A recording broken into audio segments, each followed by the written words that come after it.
Hey, Tarot Tube. I thought I would introduce you to a kind of a deck challenge that I'm going to do for the remainder of 2026. Shouldn't be too hard to meet the challenge.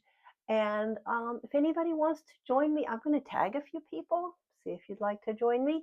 And this is it. It's the 10 by 10 deck challenge. I think I chose all tarot decks. Yeah, they're all tarot decks, but you don't have to. You can use any deck you like, obviously. And this is modeled after something from the board gaming enthusiast hobby community. So this is something I did last year. Let's zoom out a little bit. Come on, you can do it. There we go. So I got it from this website, and these are little meeples that you get to color in, which is kind of cute. So I picked 10 board games, and I challenged myself to play them all 10 times over the course of the year. There's also an app, but that's not relevant for us right now. So what I'm going to do is I'm going to show you how I'm adapting this for decks. All right, let's get back in closer, a little prettier there. All right, so first I picked 10 decks. And if you hang in with me, I'm going to show you how I'm using my Happy Planner and these little pages to keep track of this, or how I'm going to. I'll make it sound like I've done it. I haven't done it. But first, let's look at my 10 decks. And I'll move this stuff to the side, arts and crafts things to the side. Actually, I'll keep this out because I'm going to write the decks down. All right, so I started to make my list before I said, you know what, I'm going to make a video about this because maybe some other people might find this interesting. So I'm going to just say which decks I chose and why. So this is the Sacred She Tarot.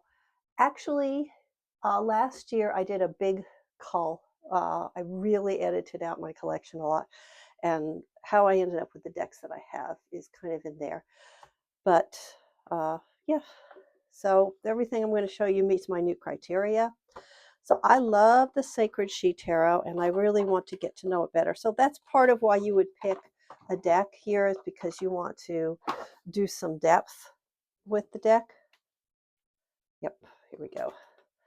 So you're going to see some similarities, I think. So I'm not going to really get into it hard about why I chose these. But this one sparks creativity. It allows me to do some intuitive reading because the language, the keywords, not typical, not sort of standard. Everything, by the way, is Rider-Waite-Smith style. I love the art. Actually, that is a key. That's a thread that runs throughout all the decks. I love the art. And you'll see that none of them adhere closely to Rider-Waite-Smith, although they're based on Rider-Waite-Smith. So that is actually one of my criteria. I'm not into the court cards. I prefer them to be face cards. I'm in my no kings era, as the young people might say. Yes, for many reasons, for anti-patriarchy as well as political reasons. So there's the Sacred She Tarot. Sacred She Tarot, a little tough. Okay, Spirit Keepers Tarot, which always and forever will always be on almost any list that I ever make, is going to be the Spirit Keepers Tarot. And I've talked so much about this deck, I feel like what is there left for me to say? Except this lets me feel like I am part of a much, much larger world. My personal religious background is as a, well, Judeo-Christian tradition. We'll just put it in a very broad way. That's a pretty limiting way of looking at the world, and this always invites me to take a big view. It's not just about my personal experiences. There's just so much out there, so much spiritual wisdom, if you're willing to just open the window, get some fresh air. So that's the Spirit Keepers Tarot, and I just got that one out of order. Whoops. Next one, Sync. So yeah, the reason I said I got that out of order is I think I put the significator cards. I think I mixed them back in, so I'll have to go back and get that out. All right, so the Sync, this is the Magical Nature Tarot. Sync is the group, collective that put it together. Love, love, love the palette on this. Now, I still don't really read with reversals, but sometimes I'm a little clumsy when I shuffle my card back in. That's why this has happened. I feel that this invites me to not just be a white lady, you know, again, to see myself as part of a larger collective, not just my personal experience, and that there are ways for us to connect uh, outside of what we personally know. So that's another thread you'll see coming through. So there's just a few of those cards in case you're not familiar with it. All right, then Mindscapes. Mindscapes, where did that go? Here it is. All right, this one I think is enjoying some popularity right now. And I picked it up because it's a landscape deck, which I adore landscape decks. This one's my favorite. This is about to talk about that, but that's out of print. And so I've, ever since I picked up Majestic Earth, I've been like, well, we need a landscape deck that's mass market so I can actually talk about it. People could have a landscape deck. So this is the one. Although, having a sip of tea, you may hear my voice is kind of funny because I'm at the tail end of a cold. So I do need to keep drinking things so I can talk. So I actually trimmed this up. I'll put a link to that video somewhere in the description. And I wanted to be able to read this intuitively. There is an excellent, excellent guidebook here where the creator talks about their intentions, their meanings for the cards. I just wanted a landscape deck that could be purely an intuitive reader for me. And so I did this. I did it. I trimmed it down. I took off, obviously the majors still have theirs, but the minors don't have any kind of identifying thing. So that's let me use it intuitively, which I really enjoy. All right. So put that away. Whoops. Yep, there's that. Beautiful deck. Beautiful deck. Beautiful guidebook. So, all right, Mindscapes. So these are my first four. 1, 2, 3, 4. Now, the next deck is also a landscape deck, Tarot Landscapes. I think, I don't know. No, I'm going to stick with these 10. After all, if you read every day, getting a 10 by 10 challenge finished is going to go pretty quick. And sometimes I read more than once a day. So with this one, you can see how I changed in the face cards. I took out the royal things and I renamed them. I need to go over this in a pen, so because I'm sure about these terms now.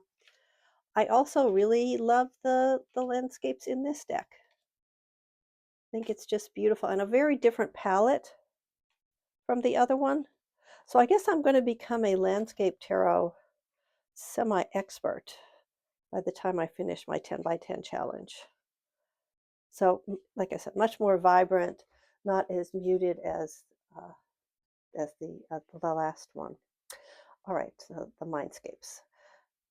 Put this one back over here. Okay, and then my last landscape, which is the Majestic Earth, which up to this point has been my favorite. So, unlike the last two landscape decks, this one is paintings that are out of copyright protection, I guess you could say. Is that right? Yes. So there's, no the creator's rights are not being violated here. But this is a collection of different artists. So the previous two, Mindscapes and, I forgot to write it down.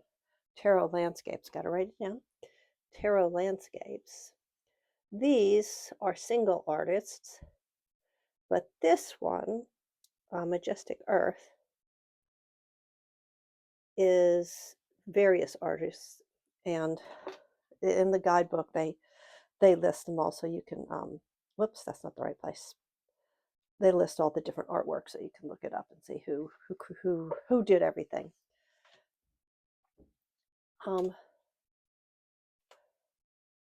So, but they're all, you know, very realistic landscapes. There's not like wildly different styles, or it's of a piece. They hang together, and I just love this. I love this. I guess now that I'm thinking about it, maybe I'm so afraid that something's going to happen to this deck, and well, then where will I be? It's like the other ones are like backups or something. Uh, except, you know, the one that I trimmed, the Mindscapes. Now that I turned into something that is very uniquely mine. Okay, so there is the Majestic Earth. Let me put this one to the side. If you've never made a video, it's quite a mess. And trying to pick it up when you're done is really a hoot. Okay, this one. Let's take a look at this. So this is a James Eade creation, and I have some other stuff of his. But this is the Cosma Vision tarot deck, and it's very beautiful. And I just had the not the tarot, it's the oracle. I just had the app on my phone, and I was using it so much I was like, you know what, I'd actually like to have the deck. And look, it comes with this paper that you could use for a spread cloth, right? It's very fun. Makes an excellent tarot travel deck. So I got this, and I use it quite a bit. And now I'm like, well, I don't know, maybe I need the full size. This just keeps growing on me. Or maybe I need the tarot in addition to the oracle. So you can see why I called it a tarot, because he's got suits and everything and majors.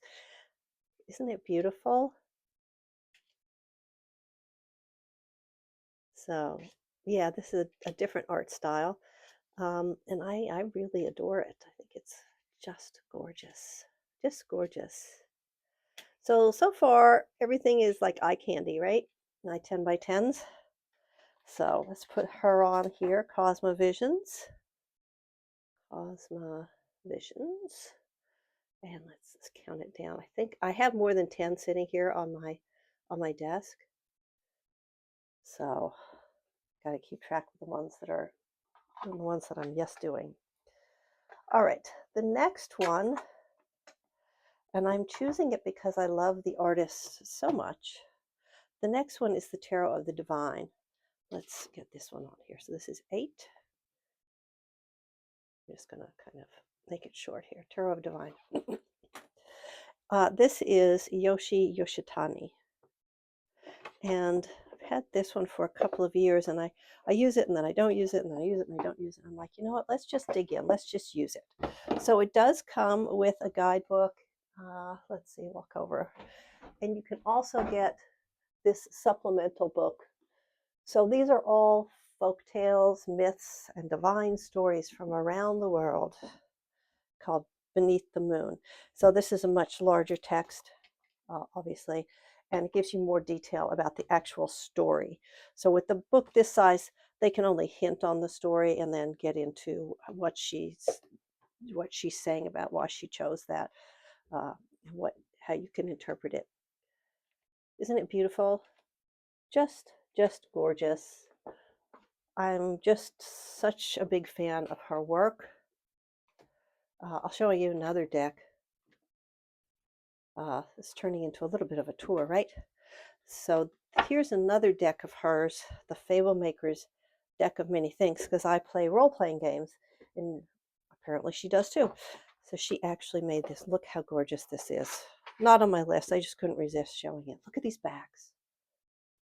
And this is a Boons and Banes deck, right? So you would pull this for your players, and it's like something good happens or something bad happens. Isn't that awesome? Yeah, just gorgeous. So yeah, when I whip this one out with my players, they're like, oh boy, something really exciting is about to happen. Anyway, put that away. I digress. Right, so that's 8, Tarot of the Divine, those of you who like stories. And speaking of stories, so I did a walkthrough of this deck. This is the Jane Austen Tarot. How did I get crooked? This is the Jane Austen Tarot. Now, to be perfectly honest, I'm not totally in love with the art here. So in that way, it does deviate from the other decks that I've chosen. However, I am in the middle of celebrating her 250th anniversary. Love the stories, and I'm just getting a kick out of how these creators, Diane Wilkes and Lola, oh boy, I don't know, I'm not going to mispronounce that, how they've chosen elements or moments from different stories to illustrate the meanings of these cards. So I really enjoy that. And as much as I do not like the, the royal designation, this is from a point in time, and it's historically accurate. And Jane Austen, she was somewhat critical of the landed gentry, that sort of thing. So it's not just, yeah, it's a little more complicated. All right, that was 9, the Jane Austen. Let's get that down there.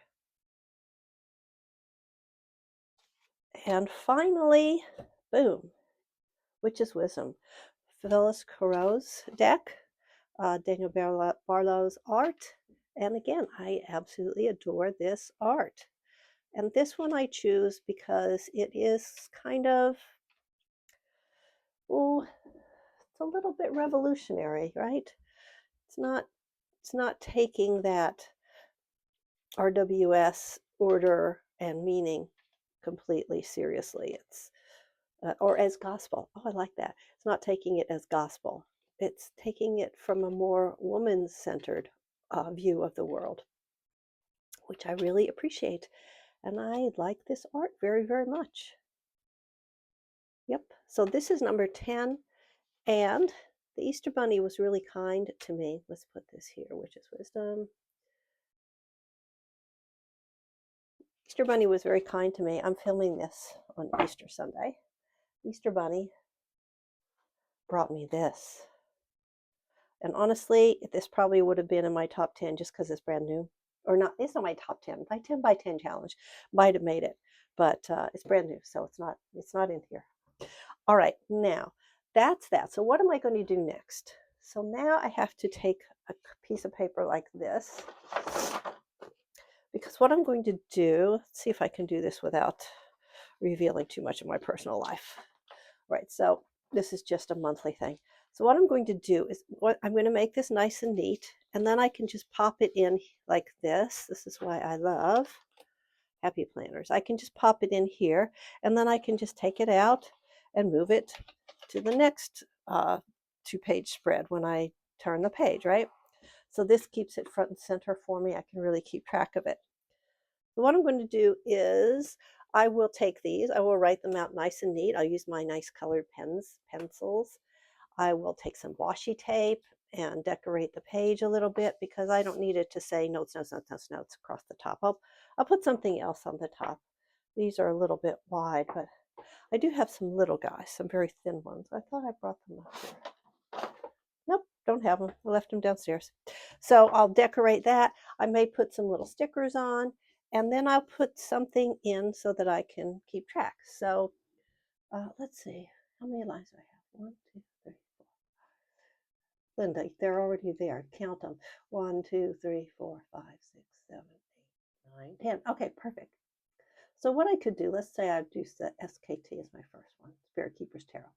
Then underneath it, I could put little circles, or I could put boxes, or I don't know, could put little stars, pentagons, something.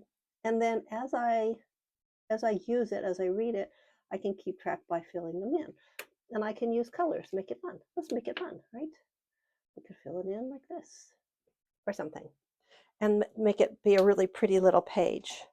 So just like I did with this. So that's how I'm going to do my 10 by 10 deck challenge. And so I just need to do 100 readings, which is going to go by like that.